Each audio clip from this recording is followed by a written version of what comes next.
Kolkata TV ডিজিটালে Bhaswati রয়েছে আপনাদের সঙ্গে। সোনার দাম বদলায়, কখনো বাড়ে কখনো কমে। সোনার দামে কিন্তু ওঠানামা একটা প্রতিদিনকার বিষয়। গত কয়েকদিন ধরে আমরা বলছিলাম যে সোনার দাম অনেকটা কমে গিয়েছে, আবারও সোনার দাম কমেছে প্রায় 1,80,000 টাকা। আজকে যে সোনার দাম সেটা 22 ক্যারেটের ক্ষেত্রে এসছে এবং গতকালের যে দাম সেখান থেকে অনেকটাই কমেছে। এবার বলা হচ্ছে যে কোন কোন ক্ষেত্রে সোনার দাম বাড়ে। যদি আপনি হলমার্কযুক্ত সোনা ব্যবহার করেন সেক্ষেত্রে একটা দাম বাড়ার সম্ভাবনা রয়েছে। আপনি যদি সোনা বানান তাহলে একটা দামের হেরফের আছে। গয়নার জন্য মনে রাখতে হবে যে সোনার BIS হলমার্ক আছে কিনা। এই হলমার্ক কিন্তু বা এই BIS লোগো কিন্তু সোনার বিশুদ্ধতার পরিচয় দেয়। আর কি কি বিষয় মাথায় রাখতে হবে? 24 ক্যারেট সোনা কিন্তু অনেকটা নরম হয়। সাধারণত 22 ক্যারেট সোনা গয়নার জন্য ব্যবহৃত হয়। আবার ডায়মন্ড বা বিশেষ ডিজাইনের গয়নার ক্ষেত্রে 18 বা 14 ক্যারেট সোনা ব্যবহার করা হয়।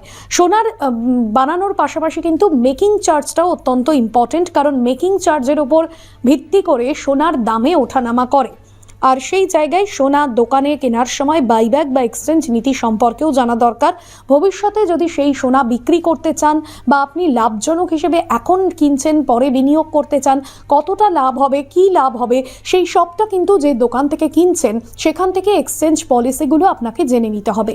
আর কি কি বিষয় জানতে হবে যে আপনি যখন সোনা কিনছেন সেটা আগামী দিনে কতটা লাভজনক হবে এবং সোনায় হলমার্ক আছে কিনা, কারণ হলমার্ক কিন্তু আসল সোনার একটা পরিচয়। আর আজকে কি কি সোনার দাম রয়েছে? 24 ক্যারেট 1 গ্রামের দাম 14,412 টাকা। 22 ক্যারেট কিনতে গেলে 1 গ্রাম 13,690 টাকা। 22 ক্যারেট বেচতে গেলে 1 গ্রাম 13,114 টাকা। 18 ক্যারেট 750 কিনতে গেলে 1 গ্রাম 11,240 টাকা।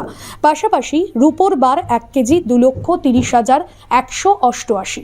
এই দামটাই কিন্তু এই মুহূর্তে সামনে আসছে। আর সোনার উপর দামের যে হেরফের, সেই হেরফের কিন্তু এই মুহূর্তে একটা বড়সড় প্রভাব পড়ছে। আগামী দিনেও কিন্তু সোনার এই দাম ওঠানামা করবে। সেক্ষেত্রে এখন থেকে যদি এই বিনিয়োগের মাধ্যম হিসেবে আপনারা কিনতে থাকেন তাহলে আগামী দিনে এটা আপনার ক্ষেত্রেও লাভজনক হবে।